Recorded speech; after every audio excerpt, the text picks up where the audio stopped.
मशहूर cardiologist doctor के अग्रवाल अब हमारे बीच नहीं रहे। कोरोना वायरस के खिलाफ राजधानी दिल्ली के एम्स में जंग लड़ रहे डॉक्टर अग्रवाल ने बीते सोमवार को अंतिम सांस ली। हालांकि उनके जीवन के अंतिम दिनों में भी चिकित्सक होने का कर्तव्य उन्होंने नहीं छोड़ा। वे लोगों को इस घातक बीमारी के खिलाफ जागरूक करते रहे। अपने जीवन के अंतिम पलों में भी उन्होंने अपने वीडियोज और संदेशों के जरिए भी कई जानें बचाई हैं। डॉक्टर अग्रवाल के ट्विटर हैंडल से जारी बयान में कहा गया है कि वैश्विक महामारी के दौरान भी उन्होंने लोगों को शिक्षित करने के लगातार प्रयास किए और कई वीडियोस तथा शैक्षिक कार्यक्रम के जरिए करीब 10 करोड़ लोगों तक पहुंचे और अनेक लोगों की जानें बचाई। वे चाहते थे कि उन्हें खुश होकर याद किया जाए, दुखी होकर नहीं। आइए पद्मश्री पुरस्कार विजेता डॉक्टर अग्रवाल के जीवन एक बार और करीब से देखते हैं। निजी और शुरुआती जीवन। डॉक्टर अग्रवाल के पिता यूं तो मध्य प्रदेश के रहने वाले थे। इसके बाद उन्होंने नौकरी के चलते राजधानी दिल्ली का रुख किया। अपने पिता के साथ डॉक्टर अग्रवाल भी दिल्ली पहुंच गई। कहा जाता है कि डॉक्टर अग्रवाल बचपन से ही सभी को साथ में लेकर चलने के समर्थक थे। यही स्वभाव एक डॉक्टर के रूप में उनके पेशेवर जीवन में भी देखने को मिलता है।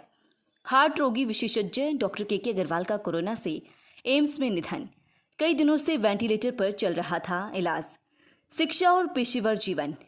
मीडिया रिपोर्ट से पता चलता है कि डॉक्टर अग्रवाल ने साल 1979 में नागपुर विश्वविद्यालय से अपनी डॉक्टरी की पढ़ाई की। MBBS के बाद 1983 में इसी विश्वविद्यालय से उन्होंने MD की पढ़ाई भी की। कहा जाता है कि देश में दिल के दौरे के लिए स्ट्रेप्टोकिनेस थेरेपी का इस्तेमाल करने वाले शुरुआती लोगों में डॉक्टर अग्रवाल का नाम भी शामिल है। साथ ही उन्होंने भारत को इकोकार्डियोग्राफी से भी परिचित कराया। पुरस्कार और लेखन। अगर गिनती करने जाएं तो डॉक्टर अग्रवाल ने अपने जीवन में हजारों पुरस्कार अपने नाम किए हैं, लेकिन उनका नाम पद्मश्री पुरस्कार विजेताओं की सूची में भी शामिल है। उन्हें यह सम्मान साल 2010 में मिला था। इससे पहले उन्होंने साल 2005 में डॉक्टर BC राय पुरस्कार अपने नाम किया था। इसे मेडिकल क्षेत्र के सर्वोच्च पुरस्कारों में गिना जाता है। अपने जीवन में डॉक्टर अग्रवाल ने विश्व हिंदी सम्मान, राष्ट्रीय विज्ञान संचार पुरस्कार, FICCI health care personality of the year, doctor DS Mungekar राष्ट्रीय IMA समेत कई अवार्ड्स हासिल किए।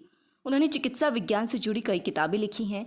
साथ ही उनके लेख अंतर्राष्ट्रीय स्तर पर भी प्रकाशित हुए हैं।